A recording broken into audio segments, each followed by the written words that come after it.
Ose në lidhë me ligjëratën, vazhdo me pyetje inshallah se më kanë ardhur. Pyetja e parë, Selam aleikum hoxh. Kam një pyetje rreth abdesit dhe Kur'anit. A lejohet me lexuar Kur'an pa abdes?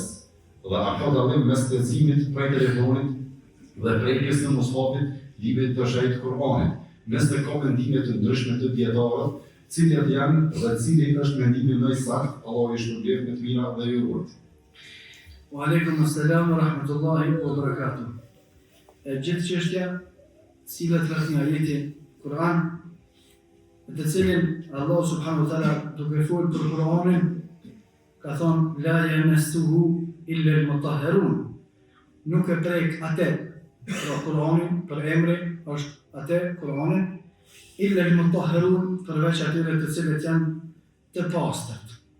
Dhe nuk ka transmetime të sakta pastaj që nuk bën me prek Kur'anin pa shkon me abdes. Por këtë çështja sillet rreth kuptimit të komentit të fjalës së Allahut la yamassuhu illa al-mutahharun, nuk e prek atë Kur'anin kërkosh tjetër përveç se nuk duhet me prek përveç se duke qenë i pastërt. Disa prej dietarëve kanë thonë fjala Allah subhanahu wa taala la yamassuhu illa al-mutahharun, nuk e prek atë përveç se ata janë të pastër, është fjala për Kur'anin, mushaf i cili është në lewhul mahfuz, komplet sikur që e kemi na në durrët tona, për shkak se Allah subhanahu wa taala Kur'anin e ka zbritën dy herë. Një herë e ka zbritën komplet deri në lewhul mahfuz, edhe një herë pastaj e ka zbrit pjesë deri te Muhamedi sallallahu alaihi wasallam brenda 23 viteve, sikur që gjendet sot në durrët tona. Dhe në pjesë komentatorëve thonë kur ka thonë Allah nuk e prek atë Kur'anin kërkosh përveç se ata që janë të pastër, është fjala për Kur'anin që është në lewhul mahfuz, që ata e prekin vetëm me lekt, edhe nuk ka drejt me prek dikush tjetër përveç me lekve, dhe me lekt janë të pastër. Ata, ose këta dietarë që kanë këtë mendim se nuk ka fjala për Kur'anin që e kemi na, po ka fjala për atë Kur'anin që është në qiell, edhe atë që e prekun me lekët, argumentojnë me hadithin tjetër të cilin pejgamberi sallallahu alaihi wasallam e ka thënë Ebu Hurajrës. Në rast për rasteve, Ebu Hurajra radhiyallahu anhu ka qenë duke ecë rrugës, edhe duke ecë Ebu Hurajra ka ardhur çasa rrugë pejgamberi sallallahu alaihi wasallam. Ebu Hurajra e ka thyer rrugën edhe ka ikë mos me takuar pejgamberin sallallahu alaihi wasallam. Pejgamberi sallallahu alaihi wasallam ka thirrur Ebu Hurajra, "Nalu, pse po ik?"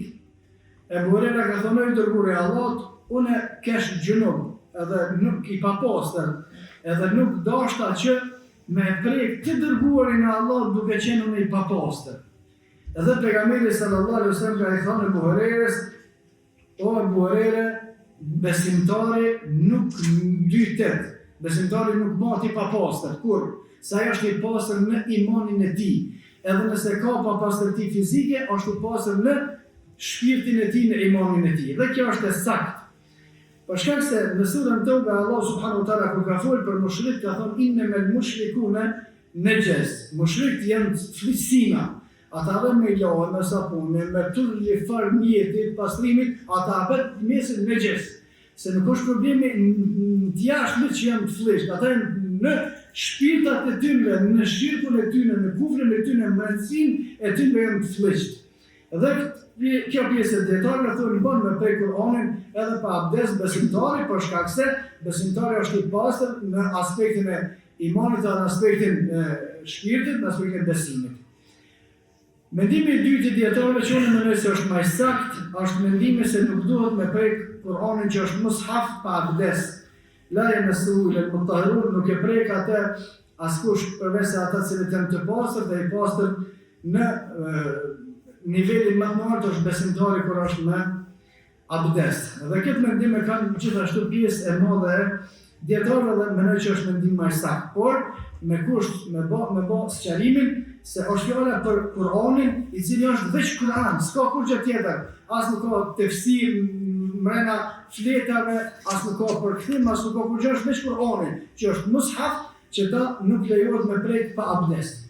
Kurse nëse është përkthimi, edhe i ka gjitha faqet e Kur'anit normal, po ka edhe përkthim, ky nuk llogaritet mushaf, të bën me prek me dorë. Gjithashtu këtu hin edhe telefoni, nëse e ka Kur'anin në telefonin e vet, me shpletue, me duke mos pas abdes, mendoj se është e njëjtë sikur me e ka Kur'anin ose tefsirin, Kur'anin që është me tefsir edhe bën me prek, nuk ka problem, Allahu a'lem.